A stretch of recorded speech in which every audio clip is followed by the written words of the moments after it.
Welcome back into the night shift on Sports Radio 810 WHB. I'm your host, Michael Darcy, producer Kyle Collier tonight, and we're happy to welcome onto the show Ron Kopp of Arrowhead Pride. Ron, how we doing, my friend? Yes, sir, Michael. Thanks for having me in studio. We've done a few of the KC Sports Reports together. Always a good time with our boy Caleb. Shout out CJ Scoobs on Twitter as well. Shout out CJ Scoobs. Shout out CJ Scoobs. But no, man, we're a week away from the draft, so it's a perfect time to get in, talk it all. Brett Veach talked today.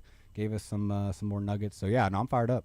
We're going to listen to some of those Brett Veach clips because whenever Brett Veach talks to the media, I think it's always refreshing because opposed to Andy Reid, who has mastered the art of saying nothing while saying everything, or I guess saying so much without saying anything at all, Brett Veach is pretty candid in his responses, and he'll tell you what he thinks of the class. He'll tell you what he thinks of certain position groups. And I want to go ahead and play this clip. This is clip number 3. Veach was asked about how he views talent at a non-premium positions in this draft. I think that the fans will be in for a treat next Thursday because I think that the grades are going to be so close from some of these tackles and DNs and other receivers that a lot of these guys that are mocked high may go a little lower, and a lot of these guys that are getting mocked a little lower may go a little higher because I think they're so close this year. It's not this huge gap and big fall off. And even with the offensive linemen, I mean, there's traits that you like and some things that all these guys need to clean up and work on. But I think that the grades are so close that it'll come down to the scheme fit and, coach's analysis, the vision, the fit for these guys. So I think it should be an entertaining night and look to probably be a lot of trades. And I think that's what a draft like this, when you don't have, 2 or 3 franchise quarterbacks and, a Will Anderson or a Myles Garrett, I think it does lend itself to open up to a lot of fun and a lot of excitement. So I think from a fan's perspective, they should have a lot of fun next Thursday. Chiefs fans are going to have a lot of fun on Thursday, says Brett Veach. Trades are going to happen. And historically speaking, Brett Veach does not trade down all that much. He's usually hyper-aggressive and goes after the guy that he wants. Ron, what are your thoughts on Veach's comments? Yeah, no, you're right about the trade up. I think if anything, it's trading up from 9, if not trading down. I think there's no way he trades down from 9. I think it's 9 or up. You start looking at who's in that range, right, where he's talking about, and that clip he was specifically talking about maybe some of the other positions like offensive tackle or whatnot. But he talked in other parts of it with the non-premium positions. It's kind of a weird top of the class, right, where running back, linebacker, safety, like those are some of the best positions in the class. Even the quarterback is up there where, it does kind of, mix in the shuffle. But I just feel like there's a lot of names right there at 9. I feel like he most likely will stay put at 9 and he won't trade up from 9. But that 29 spot is where I feel like you see someone dwindle down there a little bit that maybe should have been closer to that 9 spot, gets closer in those 20 range. That's where I feel like Veach will be most aggressive, is maybe using that 74th pick to try to be aggressive on that later in first day one and grab someone there. I'm in the same boat. I think there's a much better chance that they trade up from 29. Yeah. I think they could be in the play to trade back from 9. Now, obviously, they need a trade suitor, but let's say Reuben Bain and David Bailey are gone before pick 9. Unless they're infatuated with the wide receiver, and Veach was glowing about Mekhi Lemon, but I don't know if that really means that the Chiefs are going to take him, because if they were that high on him, why would you air out how much you love a guy a week before the first round of the draft? Well, I think there is something to the fact that was a 30-minute long press conference. And when you watch that, there are times when Veach is very, pointed in what he's saying. He's thinking through what he's saying. You point that time when he's talking Mekhi Lemon out, you kind of tell he kind of maybe just gets lost in his thoughts. He starts comparing him to Jackson Smith and Jigba and Emeka Ugbuka. And he does kind of just ramble, and then you can see him kind of catch himself, and then, there's also Omar Cooper in there. So, I don't know. That was kind of revealing to me a little bit that, he gave you a little bit on Carnell Tate and Jordan Tyson, and then all of a sudden he just goes off on Mekhi Lemon. And when you think about it, he is a really strong fit in the Chiefs' offense. It just feels like a glove. It just feels like it's so redundant, right, that maybe it's almost like we've seen this before, but hey, if it ain't broke, don't fix it. And it ain't that broke in Kansas City, right? I mean, it hasn't been that broke. Mekhi Lemon is the guy, the smaller slot receiver who I think would fit this offense perfectly. The question is, do you want to take him with the 9th overall pick? And Brett Veach, talked about what to do with the 9th overall pick and what they can get done. There's a lot of areas to improve on our roster on both sides of the football, so I think it does open up that 9 pick to go in any one direction. And certainly we'll see how the first 5 or 6 picks go. But I think whether it's the defensive backfield, the offensive line, edge rusher, receiver, again, we need help in all those areas. So I do think that we'll be in a position there to get one of those players and then add throughout the course of the draft. So I just think where we are with our roster, you really can't eliminate any one need because I think there are a lot of them. Ron, we have heard a lot of talk about a tackle, and at first it felt like, okay, maybe this is a smoke trail that Brett Veach is just trying to throw other GMs onto, but the more that time goes on, I'm starting to kind of settle into the fact that they could be in the play to take a tackle at pick 9. And in fact, I want to go ahead and play this clip. This is clip number 2. Veach was asked about what he thinks of some of the offensive tackles in the first round. Yeah, I think there is certainly talent there. I do think, though, that just trying to project this draft, it looks like you have those 5, 6, 7, 8 names that everyone is kind of sharing across the board, and there's a consensus. And so I think in some of those, there are a couple linemen creep in. But I do think that if they don't creep into that first 8, 9, 10 slots, I think you're going to get a massive run of offensive linemen from 10 to 20, 25. So I think there are numbers there, but I think that once you get to pick, say, 35, those numbers quickly diminish, and then there's a big fall off where in some rounds you had depth throughout the course of the draft. For example, I think the end, I think it's solid through 2.5, maybe even 3, where offensive line, there's some talent there, but I do think it dries up quickly, and by 35, it could be slim pickings. Am I wrong for believing that means if the Chiefs are going to draft a left tackle or a tackle in general, it's going to be at pick 9 or 29? Yeah, well, I mean, he's sure alluding to it, right? And I love how he made the defensive end point too. Like, hey, we can wait on defensive end, guys. Don't worry. Even though that's the last thing I would like is to wait on that position. But when you think about the offensive line position, Michael, I mean, we got to be honest about it.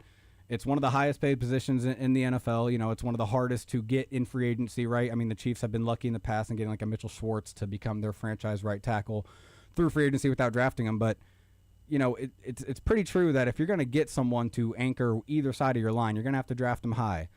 We look at what the Chiefs' offensive tackle position is right now. We feel good about Joshua Simmons. I think everyone should feel good about Joshua Simmons. We're not going to know about any of the reasons why he wasn't part of the team for a good spurt last year. If you want to be nervous about that, that's kind of your decision, right? We know what the talent he is, right? You look at right tackle, no matter what you want to say about Jalen Moore, there's no future at the right tackle position. As a poll, are we really doing that, or are we just going to be honest about the fact that he's probably just a development swing tackle and someone that maybe you can have as your fourth or fifth tackle, but let's not get crazy. Third or fourth tackle, I should say. Let's not get crazy about him being a future starting right tackle. What is the future of the starting right tackle position then? When you put all that together, as he says, there's a lot of holes on this team. Well, it does make sense that maybe investing in the offensive tackle position, knowing that it's really hard to find those guys unless you pick them that high. We talk about the defensive end position too, defensive line position too, but if Veach really feels good about the defensive line depth, which we've both said on KC Sports Report, I've said that the defensive end group is really strong. It's one of the deepest in the class. So if he agrees, he might feel like it makes sense to pull the trigger on a Monroe Freeling, a Spencer.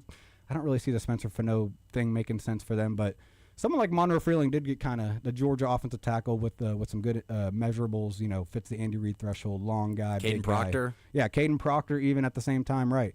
That's why, honestly, I'll tell you, I like the right tackle spot maybe invested at the 29th spot. There's a guy from Clemson, Blake Miller, who I really think just makes a lot of sense as someone that's going to be a starting right tackle in the NFL. May not be the best, probably not going to be the worst, though. I feel like he's got the long arms, he's had experience. He's 4-year starter at Clemson. And there's something about Clemson that, I don't know, I feel like they weren't doing their talented players very much justice the last few years of that program. So, you could get the most out of him in that respect, too. So there's a lot of sense to picking an offensive tackle. Again, there's some right tackle options, a lot of them in the first round, too. So it kind of aligns with the fact that they need a right tackle.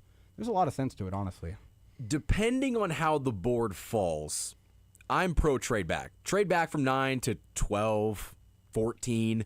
And if you draft a tackle at 12 or 14, after you've already seen Reuben Bay and David Bailey, all the top-tier edge rushers go off the board, I'd be okay with that, especially because you're getting a guy at a more premium position where the cost 5 years from now is going to be exponentially higher than if they drafted a guy that we're going to talk about here in a minute in Caleb Downs. So I think Caleb Downs might be a better blue chip prospect, but when it comes to crunching the numbers and the salary cap in the future, you'd rather have a guy under contract for 4 or 5 years, especially with a fifth-year option, who's making, little money when tackles 4 years from now, who knows what tackles are going to be making. Well, the same argument you can make about receiver too. Exactly. And we haven't talked that position, but like those are the positions or the things you have to think about. You pick a linebacker that high, you pick a safety that high, a running back that high. To your point, yeah, like you're already paying them what you almost kind of will pay them later on, right? So you get that advantage, and the Chiefs need those little advantages. That's why Trent McDuffie was such a valuable pick. They knew they could get that blue chip, not only the player but position. Flipped it, 4 years later for a bunch of draft capital. They could do the same thing if they like a guy in the immediate future at one of these positions that's premium, and not feel like they're gonna, invest long term in them. Out of all three of the wide receivers, we've talked a lot about Jordan Tyson. There's been a lot of smoke around his name recently with Peter Schrager mocking him to the Chiefs, and he makes his mock drafts based on what he's hearing from different GMs. Yeah. We've Mel Kiper and Todd McShay. Exactly. Both had him there too. There's a lot of intrigue around Jordan Tyson to the Chiefs. That's a very common name. We've seen Mekhi Lemon. Veach obviously glowed about him. Carnell Tate is the third guy that has a lot of upside, but he hasn't really been mocked a ton.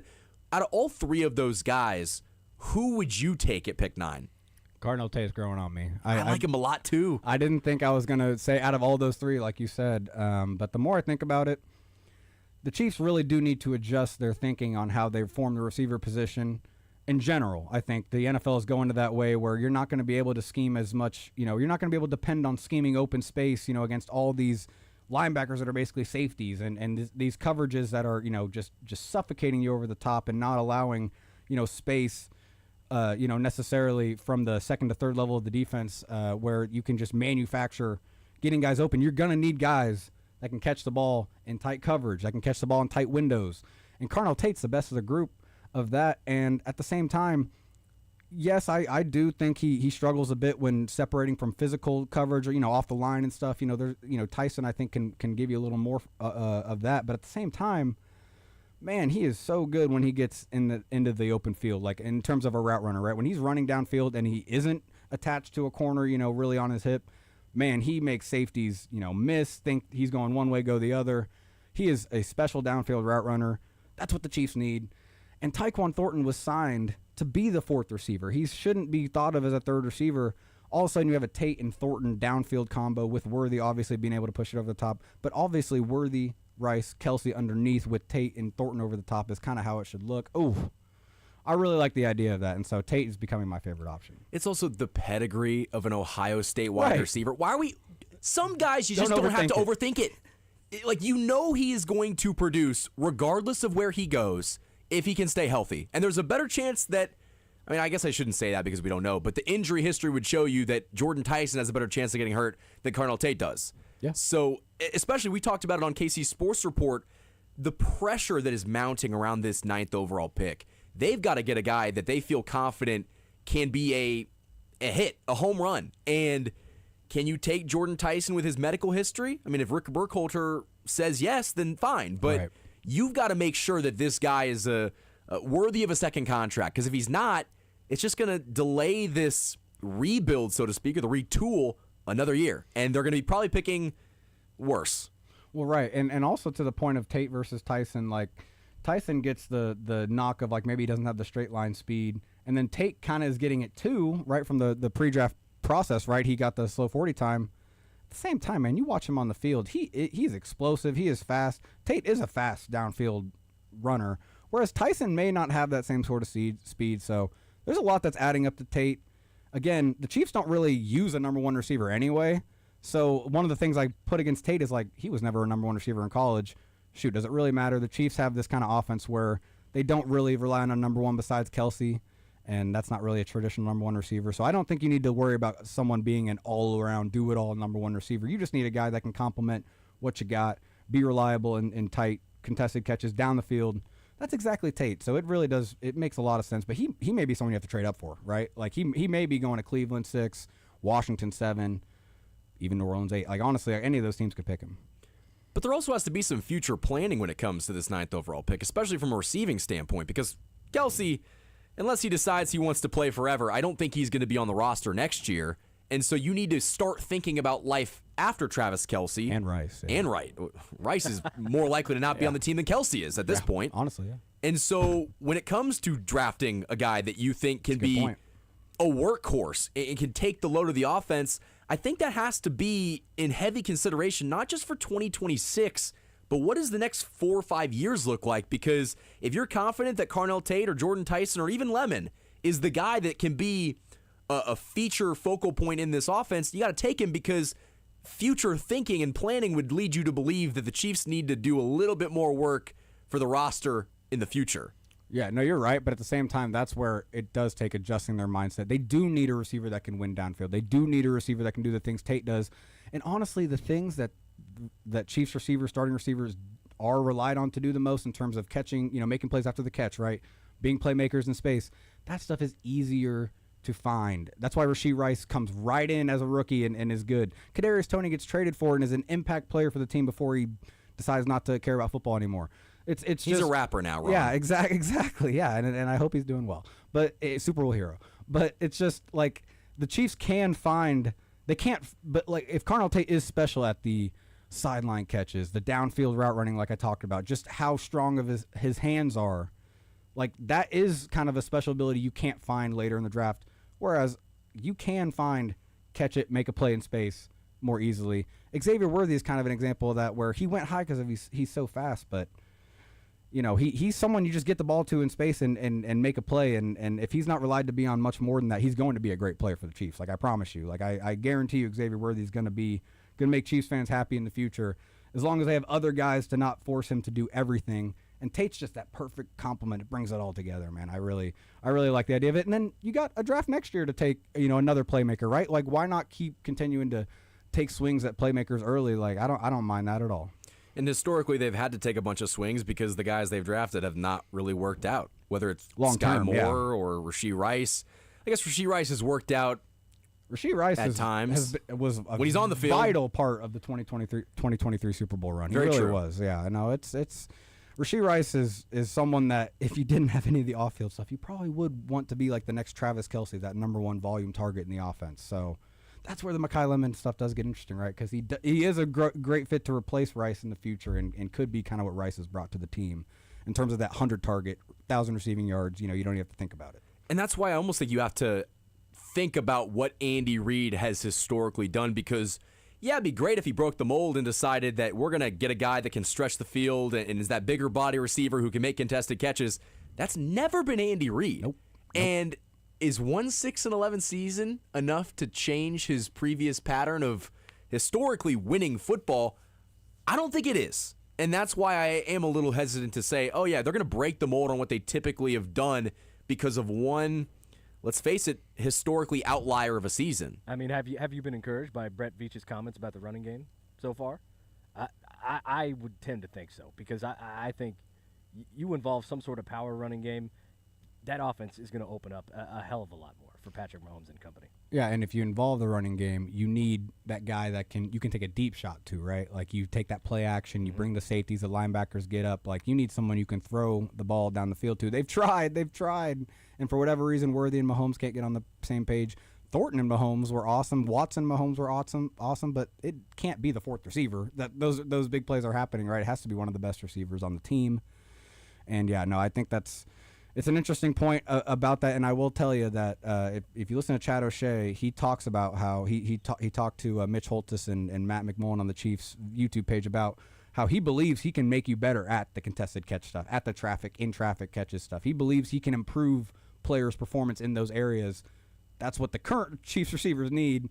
And so to your point, if you can get that same yak ability and maybe Chad O'Shea can really improve their strength as players, that's the best of both worlds, right? So I'm really excited about the Chiefs coaching staff, how their effect is going to be on the offensive skill players. Do you think that after listening to Brett Veach's comments, you're maybe a little bit more leaning towards them taking a tackle in the first? I would say so, honestly, because I will tell you there's another set of, his comments where, he basically mentioned the entire starting offensive line except for right tackle. Did not mention Jalen Moore's name, but basically lifted Josh Simmons and then the 3 interior offensive linemen. So, that tells you something, doesn't it?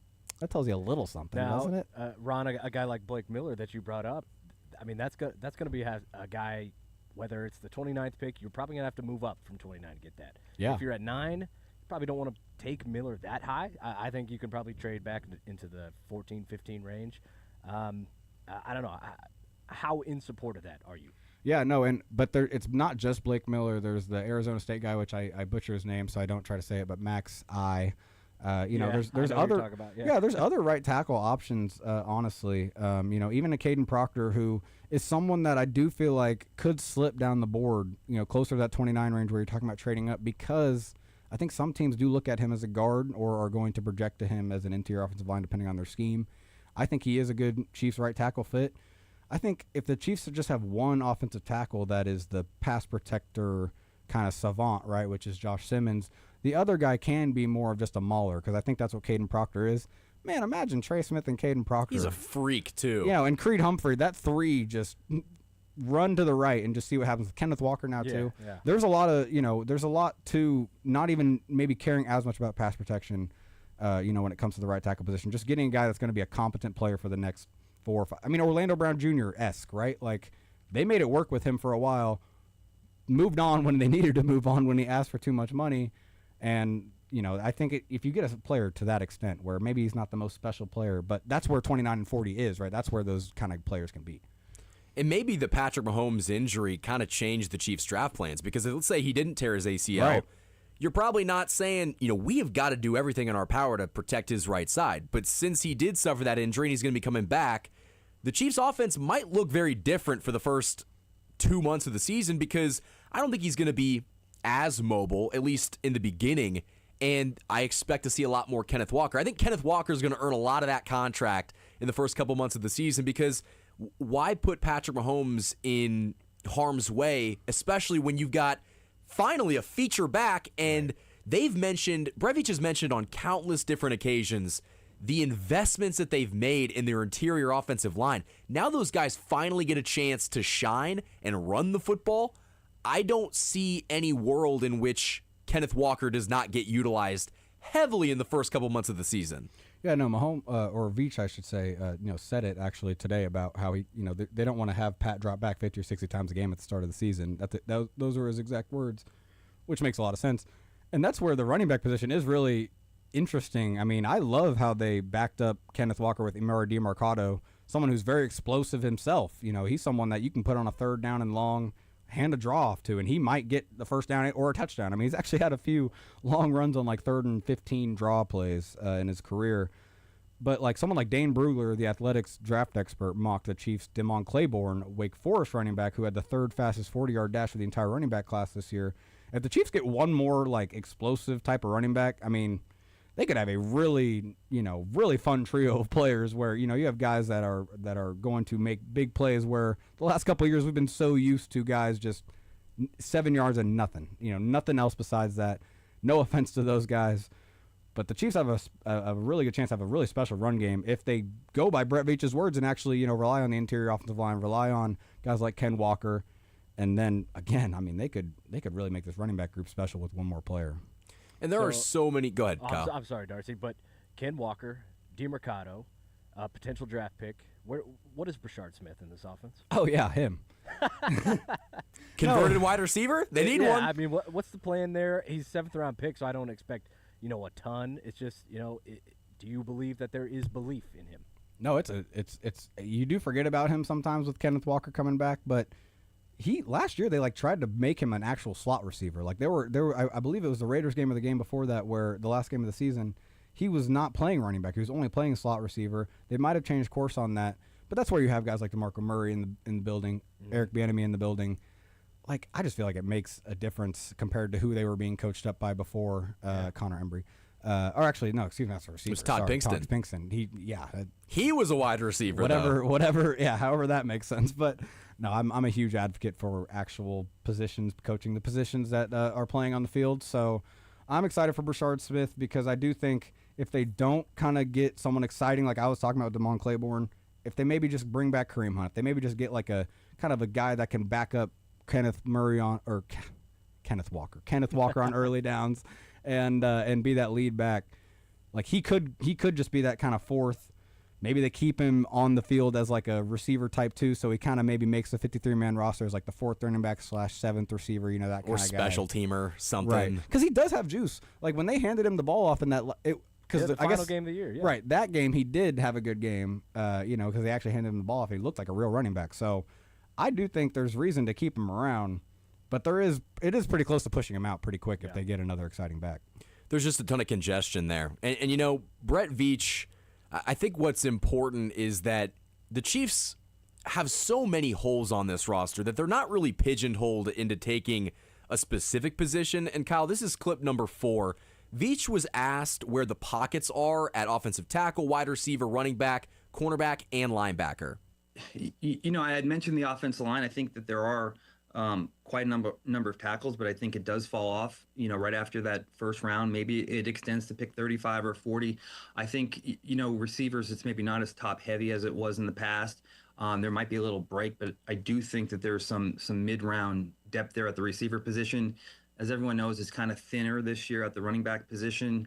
I think corner is just kind of sprinkled. I mean, there's some moderate depth there in 1, partly into 2, and then like the receivers, you always get a run of corners in 3 and 4. I think that there's a mid to lower level pack of linebackers that are really deep. Again, that's just how we see it. Other teams may say it differently. I think having, the picks and the amount that we do, it'll give us a chance to navigate the board a little bit. Hearing that clip, I just get so worried when he talks about tackle because there's a lot of value at tackle in the first round, guys. There's a lot. But hearing that, what do you think is more likely? The Chiefs end up passing on a wide receiver in the first round, or the Chiefs pass on an edge rusher in the first round? Right. No, I know. He kind of is. It's almost like if you wanted to play the old, like he's really trying to throw everyone off the scent. It's almost like he is looking at receiver and DN very hard because he keeps talking about them being strong, deep classes in the middle rounds. He made up a term called mid pocket for the receiver position to emphasize how much he likes the middle of the class. And that's where, again, you watch him talk about Mekhi Lemon. He gets all excited. I think I do almost want to say that he is really just trying hard to throw this smoke screen because the DN class is really good. I think anyone would back that up. I don't think like he can say that without it being a lie or like him like pushing the narrative, right? It is just really good. But man, I bet he would really like Bain at 9. Or I think he would really like one of these top receivers. He likes it at one of the top picks, even if it's not 9, like you said, trading back. But it does feel like he feels good about the defensive end class later, so that's where it feels like we might be waiting on a. It is kind of the trend in the NFL right now to stack the pass rush, right? Maybe not have 2 all-pro guys, but maybe have 1 and then 5 decent guys, right? I mean, that kind of is the trend. Seattle Seahawks just won a Super Bowl with that, so maybe he's really buying into that and feels good about maybe taking a couple guys on day 2 or close to day 3, right? And why not double dip on the defensive line? Oh, they need it. They need it badly. They need it. Because guess what? You are a couple days away post-draft from saying, hey, Mike Dana, what are you up to? And that's a world that I don't want to live in. Oh, gosh. If the Chiefs do not exit this draft with 2 guys they feel good about, Mike Dana is a Chief. Now, granted, he's going to be a significantly cheaper Chief, and I could be talked into, I could be coerced into bringing Mike Dana back. Yeah. But as the last edge rusher on the roster, and if he's the last edge rusher on your roster, you really didn't get better this offseason. No, and we need to avoid that. They need the whole problem with having the Danas, the Naughties, the Pennells is they're not allowing the young players to develop and become the next Danas, Pennells, Naughties. So, no, let's not do that, Dana. Dana, have a good time with who? He didn't get signed? No. For some reason, who's who in am I the thinking market of? for Maybe I'm Mike thinking of Dana? Pacheco. I was thinking Pacheco, I think. Jawan Taylor did sign a pretty cheap 1-year deal with the Falcons. Yes. Which, if you would have asked me 1 year for $5 million for Jawan, I'd probably take that. Right. No, I actually wrote it up for the side. I do think that's an impactful thing for the Chiefs, where maybe Veach had in the back of his mind, hey, if I can't find a right tackle that's decent, I'll just sign him after the draft. Well, not anymore. And we still have to think about like that second wave of free agency after the draft. Like Yeah. Kareem Hunt's going to get on some roster before training camp, or Yeah, maybe for he sure. waits till after training camp so he doesn't have to go through training camp. But I think we definitely will see that second wave, and maybe the Chiefs are active depending on who they find in the draft or which guys fall to them. But Ron Kopp of Arrowhead Pride is our guest. I want to talk to you about the defensive backs and where the Chiefs might try to fit that need, and we'll do that on the other side of the break. You guys are listening to The Night Shift on Sports Radio 810 WHB.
least they can trade up maybe from 40 into that early second round. Makes you wonder if they'll trade up either from 9 or 29. I almost guarantee there will be a first-round trade up, whether it's from 9 or 29. Yeah. I think the Chiefs have enough draft capital that they're going to use that ammunition to go get somebody that they want. And I almost, maybe I should get my Sterling stamp, which is not a good thing, but Those always work out. yeah, I was going to say that there's nothing wrong with those, but the running joke is that Sterling will stamp a take, and it will most of the time end up being wrong. But I think that the Chiefs will end up trading up in the first round, whether from 9 or 29. I almost bet that the player will be an edge rusher.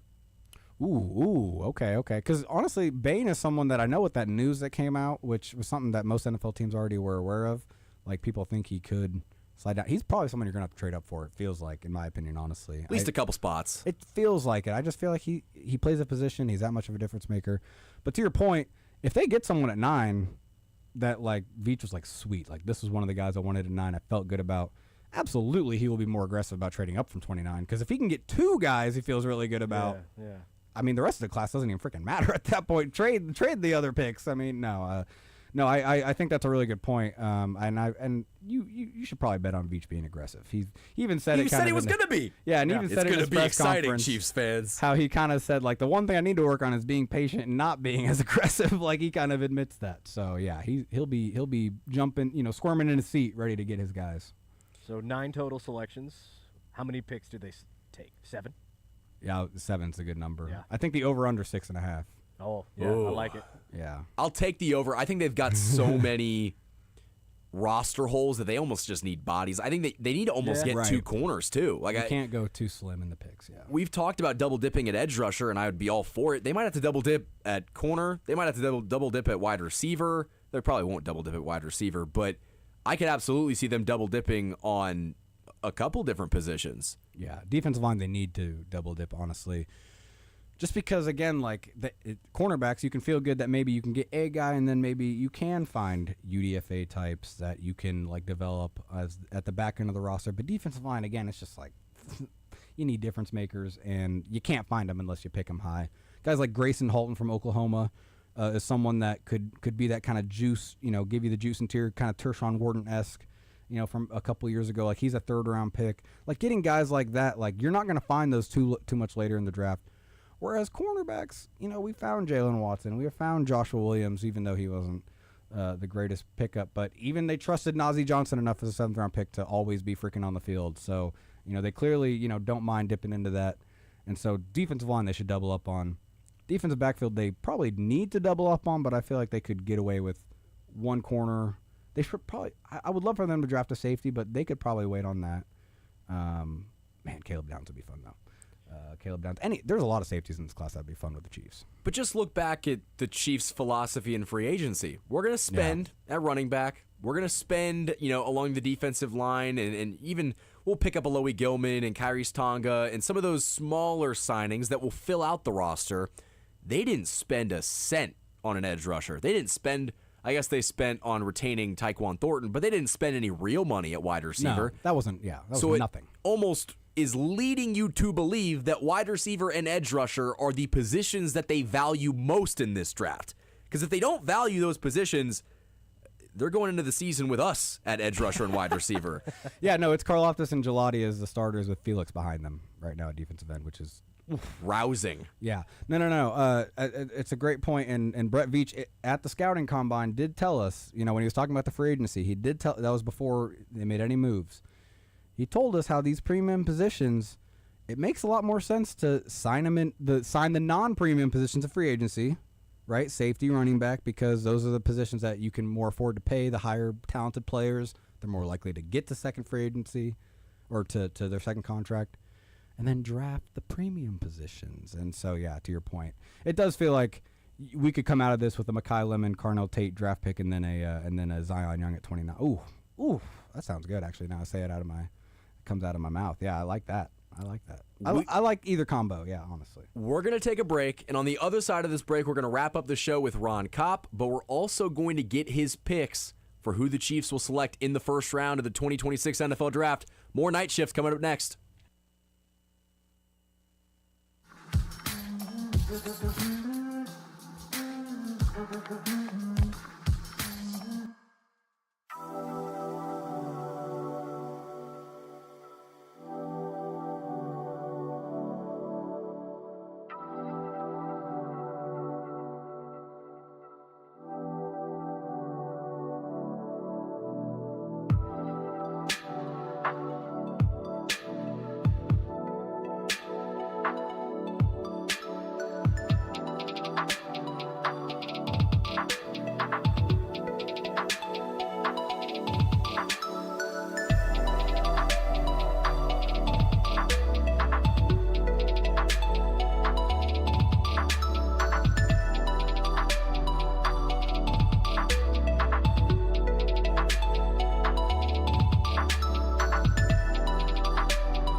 Ron Kopp in studio.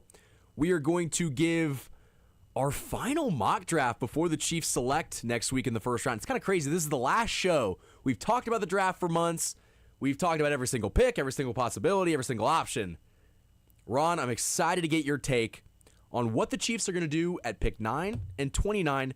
Go ahead and lead us off. Who do you have the Chiefs selecting with the 9th overall pick? Real quick before you go, Ron. Hey. There you go. Now, You're on the clock. Man, when that music hits, it's really draft weekend. Okay. I am on the clock, Michael. You said I am on the clock, not Brett Veach, not the Chiefs. We have talked about this entire hour what the Chiefs would do. I don't know if this was what the Chiefs would do, but dang it. Caleb Downs, safety from Ohio State. I'm banging the table for him. I really feel like he is just like the clearest way to see this. I mean, Brett Veach talked about it today. I don't know if we played those parts of his comments where he just talked about they need an impact player. He knows it sounds cliche. He knows, to say best player available. He talked about, how, he doesn't want to overthink it, right? Caleb Downs is the not overthinking it pick because of who you have at defensive coordinator. Steve Spagnuolo is going to weaponize him as a strong safety. Gilman is a great free safety. You have other guys that can play that third, fourth safety role. Downs is going to make such a difference maker for the team. You could see him right away week 1 making difference-making plays, being a game changer, more so than any other pick at number 9. So we haven't even talked about him really, but Caleb Downs is like the easiest pick for me at 9. And then 29, let's just say Zion Young from Missouri. We've already talked about it. I love bit, it. But the defensive double up on day 1 would be nice because I think this offense, you can trust them to just kind of form it around Mahomes. They already have such a good foundation, but the defense needs talent, man. So, yeah, that's what I would do. I've been leaning back and forth on this. I'm going to give a couple different hypotheticals. I think the Chiefs would take Ruben Bain if he's available at 9. I think they would run to the podium and draft the T-Rex. I don't even think it's a question. They're taking Ruben Bain if he's there. I even think there could be an argument that Brett Veach's comments today show that they're willing to trade up for him if he's there. I think Ruben Bain will be the pick, whether they have to trade up for him or not. If he is not the pick, you know what? I've been going back and forth. I like Carnell Tate. Brett Veach glowed about Mekhi Lemon. Yeah, he did. I mean, he just got lost in the sauce No, when he really it did. came to just describing the player that Mekhi Lemon was. And I think it was maybe a little Freudian slip there. So I'll go Mekhi Lemon at 9 if it's not Ruben Bain. And then for 29, I like Zion Young. He'd be my second pick. I'm going to go with Colton Hood. I think the cornerback from Tennessee, I think the Chiefs are going to want to replace Trent McDuffie with a first-round corner because, yes, they have a strength at developing corners and day 3 corners, but at his best, Dave Merritt has gotten some great talent, and he's turned Trent McDuffie into an all-pro corner and just made him the highest-paid corner in football. So give him that top-shelf talent. I think he will give you a top-shelf corner. I don't think that should be in play at 9, but at pick 29 or pick 40, I want 29 or 40 to be a corner. Well, and if you're not going to get a defensive end with one of those picks, get the coverage strong. And Hood's a guy that you can trust to play physical man coverage. Yeah, I like that. If the Chiefs, when the Chiefs coverage has been great, the pass rush has been a lot better. What do you know? Yeah, how do you figure? Kyle, do you have a mock draft? Yeah, we did a live simulation on the program yesterday. We came away with Jordan Tyson after a trade back to 11, and Zion Young at 29. I'm going to stick with it. Yeah. I do like Zion Young. I know there's been some character question marks there, but I don't think the Chiefs leave the first round without a guy that weighs at least 250 pounds. Exactly. And that's a good way to put it. I like that. If you can trade back and get Jordan Tyson or any one of those wide receivers, I'm team trade back. Get as many draft picks as possible and give this Chiefs coaching staff a bunch of weapons that they can use to make this team better in 2026. But Ron, I appreciate you coming in studio for this show. We've got a couple more minutes, 30 seconds left on the show. That's all the time we have for this edition of The Night Shift. For Ron Kopp, for Kyle Collier and Michael Darcy, thank you for listening to The Night Shift on Sports Radio 810 WHB.